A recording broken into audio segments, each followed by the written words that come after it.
ನನಗೆ ಆಲೆ ತಲೆ ಕೆಟ್ಟು ಹೋಗ್ಬಿಟ್ಟೈತಿ. ಯಾವ ಸ್ಕೂಲಿಗೆ ಸೇರ್ಸನಪ್ಪ ನನ್ನ ಮಗನ್ನ? ಅದ್ಯಾತ ಸ್ಟೇಟು, CBSE, ICSE ಇನ್ನು ಯಾವ್ಯಾವ IG ಅಂತಾರೆ ಆಳ ಮೂಳ. ನಮ್ಮ ಕಾಲದಾಗ ಒಂದು ನಿಕ್ಕರ ಸ್ಲೇಟ್ ಇಕ್ಕೊಂಡು ಓದ್ಕೊಂಡ್ವಿ ನಾವು. CBSE, ICSE, IB, IG ಏನಿದೆಲ್ಲ ನಾನು ಹೇಳ್ತೀನಿ ಬನ್ನಿ.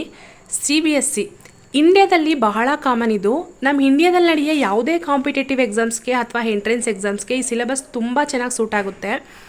PU ಅಲ್ಲಿ JEE ಮತ್ತು ನೀಟ್ ಎಂಟ್ರೆನ್ಸ್ ಎಕ್ಸಾಮ್ಸ್ಗಳಿಗೆ ಏನದು ಹಾಗಂದರೆ, ನಮ್ಮ ಭಾರತದಲ್ಲಿರೋ ಟಾಪ್ ಕಾಲೇಜಲ್ಲಿ ಇಂಜಿನಿಯರಿಂಗ್ ಮಾಡಬೇಕು ಅಂದರೆ JEE ಕ್ಲಿಯರ್ ಆಗಿರಬೇಕು, ಮೆಡಿಕಲ್ ಮಾಡಬೇಕು ಅಂದರೆ ನೀಟ್ ಕ್ಲಿಯರ್ ಆಗಿರಬೇಕು.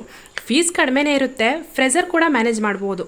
ICSE ಸಿಲೆಬಸ್ ಸ್ವಲ್ಪ ಡೀಟೇಲ್ ಆಗಿರುತ್ತೆ, ಬೇಸಿಕ್ ಸ್ವಲ್ಪ ಸ್ಟ್ರಾಂಗ್ ಆಗಿನೇ ಇರುತ್ತೆ, ಹಾಗೆ ಲ್ಯಾಂಗ್ವೇಜ್ ಕೂಡ ರಿಚ್ ಆಗಿರುತ್ತೆ. CBSEಗಿಂತ ಸ್ವಲ್ಪ ಟಫ್ ಆಗಿರುತ್ತೆ. ಈ ಸಿಲೆಬಸ್ ಕೂಡ ಎಲ್ಲ ಎಂಟ್ರೆನ್ಸ್ ಎಕ್ಸಾಮ್ಸ್ಗಳಿಗೂ ಹೆಲ್ಪ್ ಆಗುತ್ತೆ. IB ಈ ಸಿಲೆಬಸ್ ಪ್ರಕಾರ ಸಬ್ಜೆಕ್ಟ್ ಬಗ್ಗೆ ಯೋಚನೆ ಮಾಡೋದನ್ನು ಕಲಿತಾರೆ, ರಿಸರ್ಚ್ ಮಾಡ್ತಾರೆ, ಪ್ರಾಜೆಕ್ಟ್ಸ್ ಮಾಡ್ತಾರೆ, ರಿಯಲ್ ಲೈಫ್ ಬಗ್ಗೆ ಜಾಸ್ತಿ ಕಲಿತಾರೆ. ಬೇರೆ ದೇಶದಲ್ಲಿ ಹೋಗಿ ನಾವು ಸ್ಟಡೀಸ್ ಮಾಡಬೇಕು ಅಂತ ಅಂದರೆ ಇದು ತುಂಬ ಚೆನ್ನಾಗಿ ಸೂಟ್ ಆಗುತ್ತೆ. ಫೀಸ್ ಸ್ವಲ್ಪ ಜಾಸ್ತಿನೇ ಇರುತ್ತೆ, ಸಿಲೆಬಸ್ ಕೂಡ ಟಫ್ ಆಗಿನೇ ಇರುತ್ತೆ. IG ಇದು ಬಂದು ಕೇಂಬ್ರಿಡ್ಜ್ ಸಿಲೆಬಸ್ಸು. ಇದರಲ್ಲಿ ಪ್ರಾಕ್ಟಿಕಲ್ ಆಗಿ ಚೆನ್ನಾಗಿ ಅರ್ಥ ಮಾಡಿಸ್ತಾರೆ, ಅದ್ರ ಬಗ್ಗೆ ಅನಾಲಿಸಿಸ್ ಮಾಡ್ತಾರೆ, ಅದನ್ನೇ ಜಾಸ್ತಿಯಾಗಿ ಫೋಕಸ್ ಮಾಡ್ತಾರೆ. ಸಬ್ಜೆಕ್ಟ್ಗಳನ್ನ ಮಗುಗೆ ಯಾವ್ದು ಇಷ್ಟ ಅದನ್ನೇ ತಗೋಬೋದು.